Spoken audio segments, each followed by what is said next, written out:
पंजाब केसरी में आप सबका स्वागत है। मैं हूं चंद्रशेखर धरनी। आज हम आपकी मुलाकात करवाएंगे चंडीगढ़ के अंदर मौजूद इस वक्त पानीपत के विधायक प्रमोद विज जी।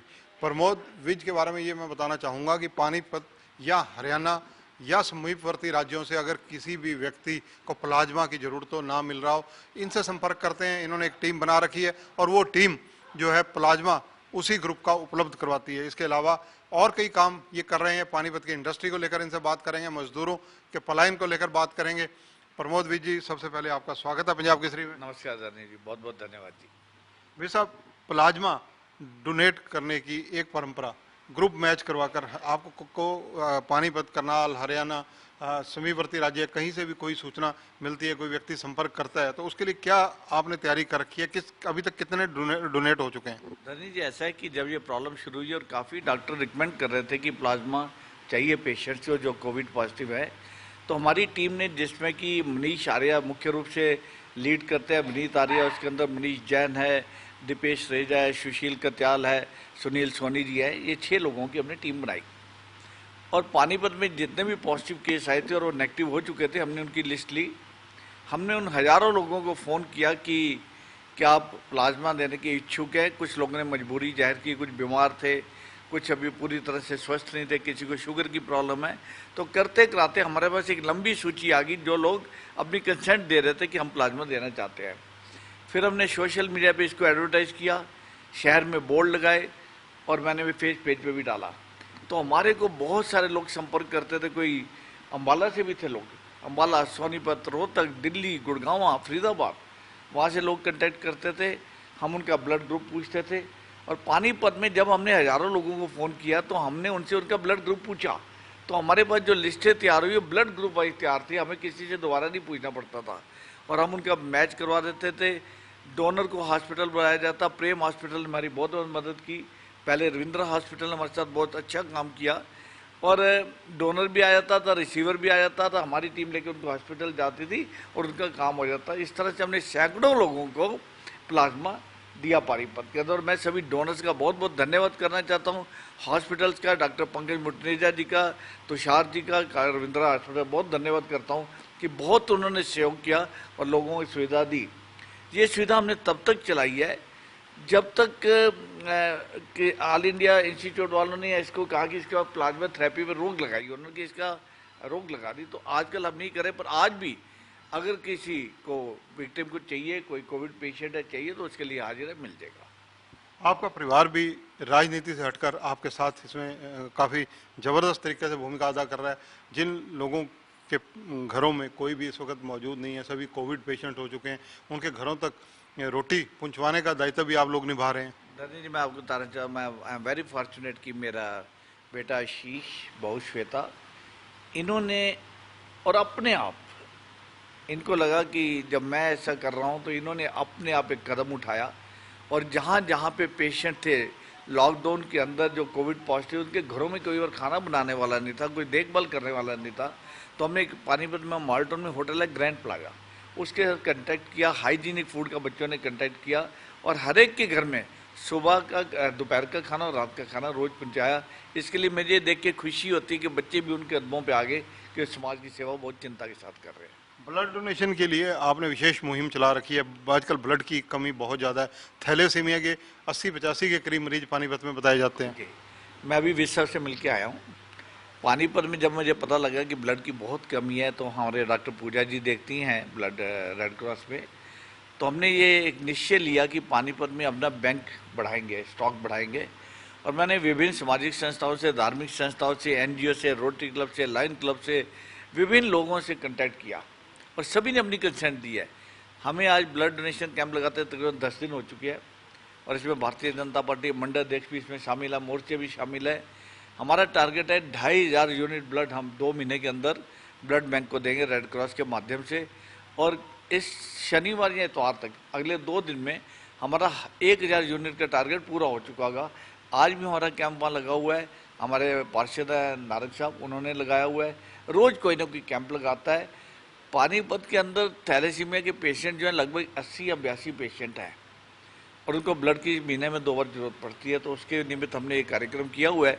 आज विश्व से मिलकर मैंने इस चीज़ को भी निश्चित किया कि हॉस्पिटल के अंदर जो सप्लाई लाइन है मेडिसिन की थैलेसीमिया के पेशेंट्स के लिए और जो फिल्टर्स का अरेंजमेंट है वो प्रॉपर रहे।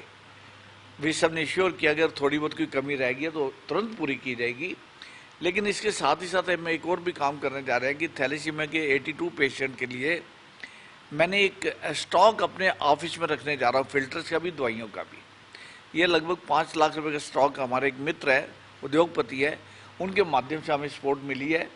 इसका स्टॉक हमारे ऑफिस में रहेगा। किसी वजह से अगर हॉस्पिटल में किसी भी दवाई की कमी आएगी थैलेसीमिया के बच्चों की या उनके फिल्टर्स की कमी आएगी तो मेरा ऑफिस इमीडिएटली उनको प्रोवाइड करेगा। किसी बच्चे को, किसी गरीब आदमी के बच्चे को सफ़र नहीं करने दिया जाएगा। जी साहब, पानीपत इंडस्ट्रियल टाउन है, बहुत सारी चुनौतियां हैं। इंडस्ट्री इस वक्त किस स्थिति में है? आप खुद इंडस्ट्रियलिस्ट हैं, जाने माने व्यापारी हैं, क्या स्थिति देखते हैं? देखिए, उद्योग दो तरह से सफ़र कर रहा है।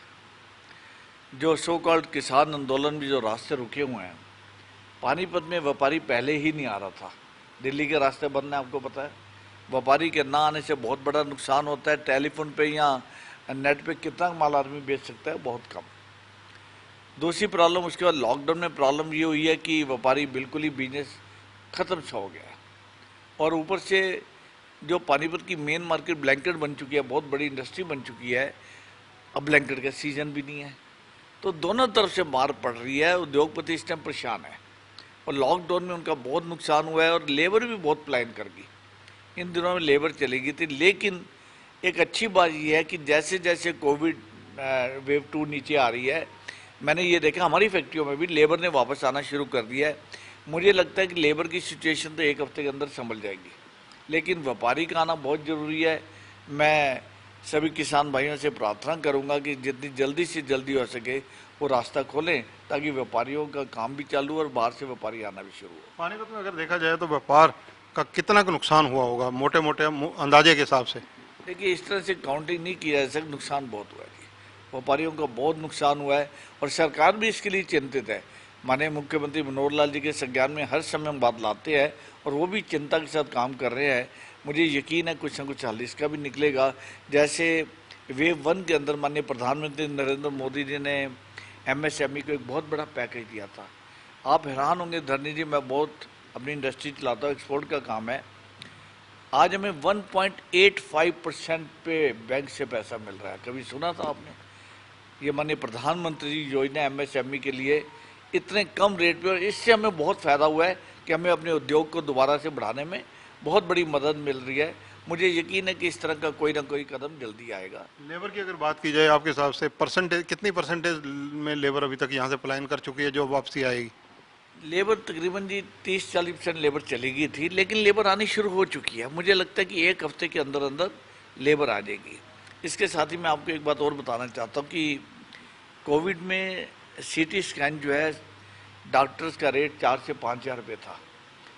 माननीय हमारे स्वास्थ्य मंत्री अनिल विज जी ने उसका तकरीबन 2,500 के लगभग रेट किया, 2400 रुपये के, और सभी हॉस्पिटल 2400 रुपये ले रहे थे। तो हमने पानीपत के लिए एक विशेष योजना में लेके आया कि कोई भी पेशेंट जो कोविड पॉजिटिव है उसका 1,000 रुपये में वही हॉस्पिटल, 3 हॉस्पिटल में चिन्हित किए, तीनों बड़े हॉस्पिटल है, दीवान डायग्नोस्टिक है, हैदराबादी हॉस्पिटल है, अग्रसेन हॉस्पिटल है। वो लोग पेशेंट से सिर्फ 1,000 रुपये लेते हैं और उसका CT स्कैन कर दिया जाता है। उनकी एक्सरे बिल्कुल टोटली फ्री है। और तीसरा ये है कि मेरे ऑफिस से कोविड का कोई भी पेशेंट हो उसको 100% दवाई हम फ्री देंगे, किसी तरह का चार्ज हम ले ही नहीं रहे हैं। और इस सब में सहयोग जो मुझे किया है सभी उद्योगपतियों ने किया है। पानीपत की एक्सपोर्टर एसोसिएशन ने बहुत बड़ा सहयोग किया है। और आपको ये भी बताना चाहूँगा कि पानीपत एक्सपोर्टर एसोसिएशन ने लगभग 1,000 ऑक्सीमीटर्स और लगभग 132 ऑक्सीजन कंसनट्रेटर भी मंगवा के दिए, जो हमने समाज में विभिन्न वर्गों को, सामाजिक संस्थाओं को, धार्मिक संस्थाओं को, NGOs को, इनको हमने पानीपत में दिया ताकि जगह जगह वो लोगों की सेवा कर सकें। कोविड की दूसरी लहर से अगर निजात मिलती है तो आपके ड्रीम प्रोजेक्ट क्या हैं जो आप इस साल में, अगले 1 साल में पूरे करवाना चाहेंगे? मैं आज भी माननीय उप मुख्यमंत्री दुष्यंत चौटाला जी को भी मिल के आया था थोड़ी देर पहले। पानीपत के हमारे प्रोजेक्ट थोड़ा सा कोविड में स्लो हो गया, कुदरती बात थी, हो जाना था स्लो, लेकिन आज मैं उनको मिल के आया हूँ। जैसे हम लोग एक बस स्टॉप बनाना चाहते हैं शहर के अंदर, ताकि हमारा बस स्टैंड बाहर जा रहा है, हमें कोई ऐसी सुविधा चाहिए कि बस स्टैंड हमारा अंदर भी हो तो इसके लिए पूरी मैंने उनसे डिस्कशन किया है। मैं ये चाहता हूँ कि LNT फ्लाईओवर के साथ हम गोहाना रोड से और सनौली रोड को भी ज्वाइंट करें ताकि शहर में नीचे ट्रैफिक कम हो।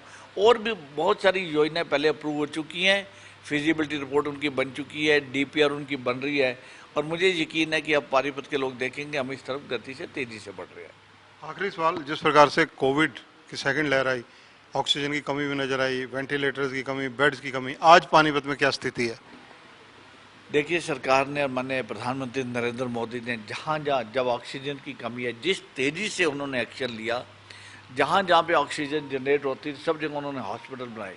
पानीपत के अंदर 500 बेड का हॉस्पिटल, मैं आपको याद दिलाऊंगा, माननीय मुख्यमंत्री जी लगभग 26 शायद मार्च को या 28 मार्च को पानीपत आए, खुद आए जगह देखने के लिए, सिलेक्ट करने के लिए, और तकरीबन 20-22 दिन के अंदर अंदर वो हॉस्पिटल बन गया, 500 बेड का हॉस्पिटल। ये ठीक है कि आज हॉस्पिटल में पेशेंट कम है, पर भगवान करे इससे भी कम हो।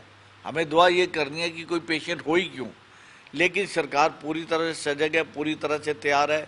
ऑक्सीजन की कोई कमी नहीं है, वेंटिलेटर्स की कोई कमी नहीं है, हर तरह से अरेंजमेंट पूरा है, दवाइयों की कोई कमी नहीं है। मैं सभी डॉक्टर्स का, सभी इंफ्रास्ट्रक्चर, पुलिस का, इन सब का बहुत बहुत धन्यवाद करता हूँ कि उन्होंने बड़ी तत्परता से काम किया। और माननीय मंत्री जी अनिल विज जी और माननीय मनोहर लाल जी मुख्यमंत्री जी ने पूरी तरह से चिंता करते हुए हमारे को मार्गदर्शन भी दिया और हमने उस पर काम किया, लोगों की देखभाल की है।